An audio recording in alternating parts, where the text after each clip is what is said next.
And at the end of days, justice shall fall upon the world of men.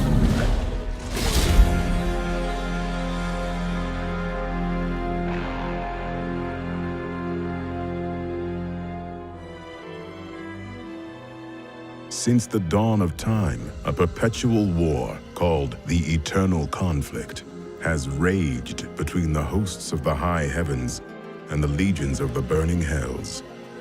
Amid this battle, a group of rebellious angels and demons sought refuge. And so, they created the mortal realm of Sanctuary, using a monolithic crystal known as the World Stone. Hidden from the eyes of the heavens and the hells, Sanctuary became an oasis of peace, but its serenity did not last. In time, evil crept into the world and began a relentless crusade to twist the souls of mankind to its dark will. Players were invited to take on the role of a lone hero and explore Tristram, a town under siege by Diablo, the Lord of Terror, and his hordes of foul demons. With the help of the wise Horadric scholar Deckard Cain and other memorable characters such as Wirt and Ogden, players ventured into the haunted tombs, catacombs, and caverns sprawling beneath the town, and faced nightmarish foes like the Butcher, the Skeleton King, and eventually the Lord of Terror himself. Diablo II's 4-act story would lead players on a gripping campaign to track down the lone hero who had defeated Diablo in the first game. In the wake of his victory, this mortal champion had sought to imprison the Lord of Terror within himself. While his intentions were noble, the hero fell to the Lord of Terror's corruptive influence. Known afterward as the Dark Wanderer, he set out to find two of the Burning Hell's other demon lords, Baal, the Lord of Destruction, and Mephisto, the Lord of Hatred. Diablo II's cinematics would tell the story from the viewpoint of Marius, a tragic character accompanying the Dark Wanderer. In-game, players would witness the aftermath of the Wanderer's deeds as they raced to thwart his quest. The adventure would also introduce players to characters both old and new, including the familiar scholar Deckard Cain and the noble Tyrael, the Archangel of Justice. Diablo II's expansion set, Lord of Destruction, continued the harrowing story of Sanctuary's heroes. After defeating Mephisto and Diablo, players pursued Baal and his demonic forces to the legendary Mount Arreat. There, the Demon Lord was narrowly defeated, but not before he had corrupted the World Stone, the immense crystal that had been used to create Sanctuary itself. Seeing no other recourse, the great Archangel Tyrael hurled his enchanted rune blade into the crystal, igniting a catastrophic explosion. It has begun. In Diablo III, Deckard Cain appears once again, along with a new character, Leah. The story takes place 2 decades after the World Stone's destruction, when a fiery comet appears in the skies, careening toward Tristram's dilapidated cathedral. Drawn by this foreboding omen, players venture out to investigate the comet and discover its true meaning.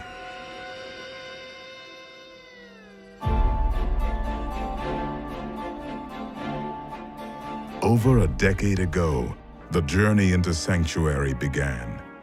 In 1995, a small development studio named Condor Games set out with the ambitious dream of creating a claymation turn-based single-player RPG. Its working title was Diablo. Condor pitched its radical idea to various publishers until the company approached Blizzard Entertainment, a developer fresh off the success of its real-time strategy game Warcraft 2. The promise of swords, sorcery, and slicing through waves of demons was enough to sell Blizzard on the idea. The two companies dug in and set to work on Diablo, but not without making a few changes to the game's state. Diablo's turn-based mechanic was replaced with real-time combat. In hindsight, this was a crucial decision.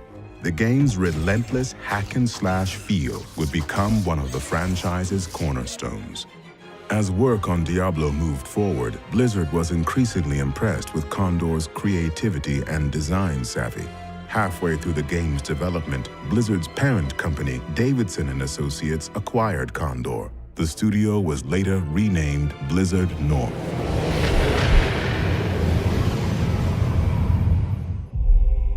Diablo missed its intended holiday release date and hit store shelves on December 31st, 1996. But this setback did not diminish the game's success. Diablo's simple but fun gameplay captivated gamers. Over the next year, it sold more than 750,000 units and won GameSpot's Game of the Year award. Much of Diablo's success was thanks to the game's replayability. Dungeons, items, and monsters were randomly generated, meaning that no two playthroughs of the game would ever be the same. Hello, my friend. Stay a while and listen. Diablo's dark artistic style and cinematics, haunting soundtrack, and liberal amounts of blood and gore created the perfect gothic horror atmosphere. Diablo was also the first game to be released with Battle.net, Blizzard's free online gaming service. Battle.net would become a pillar of Diablo's success, as well as that of Blizzard's future games. In the year following Diablo's release, the number of Battle.net users surpassed 700,000, with 13 million games played. Fresh meat. Already, gamers were anticipating a Diablo sequel. So too were Blizzard North's developers, but crafting a sequel would be a task exponentially more difficult. The time that was poured into Diablo II soon eclipsed the long hours that Blizzard had spent creating the first game. After 3 years, Diablo II was released worldwide on June 29, 2000. Diablo II introduced many new features to the franchise, such as branching skill trees, crafting, and even the legendary cow level. Yet it also stayed true to its roots as a fast-paced and accessible action RPG. Rather than being confined to one area of Sanctuary, players would be able to venture through vast deserts, dense jungles, and even the burning hells. Diablo II garnered numerous awards and sold more than 1 million units in the first 2 weeks, setting a record for the fastest-selling PC game of its time. The number of active Battle.net users swelled to 8.5 million, with more than 1 million games played per day. In 2001, Blizzard released Diablo II's expansion set, Lord of Destruction. Diablo II and its expansion received an extremely positive response from gamers and critics alike. In light of this success, it seemed obvious that Blizzard would create another Diablo game. But as the years passed, no official word of a new Diablo title surfaced. When Blizzard North closed its doors in 2005, some gamers questioned when, or even if, the realm of Sanctuary would be explored by Blizzard's developers again.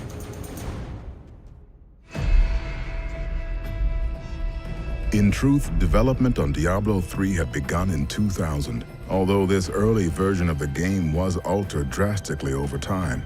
Following Blizzard North's closure, some of Diablo's developers moved to the company's headquarters in Southern California.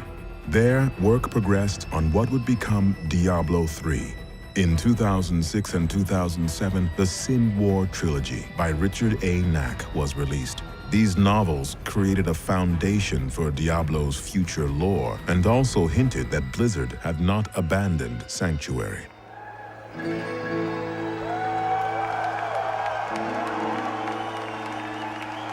The truth was finally revealed on opening day of Blizzard's 2008 Worldwide Invitational in France.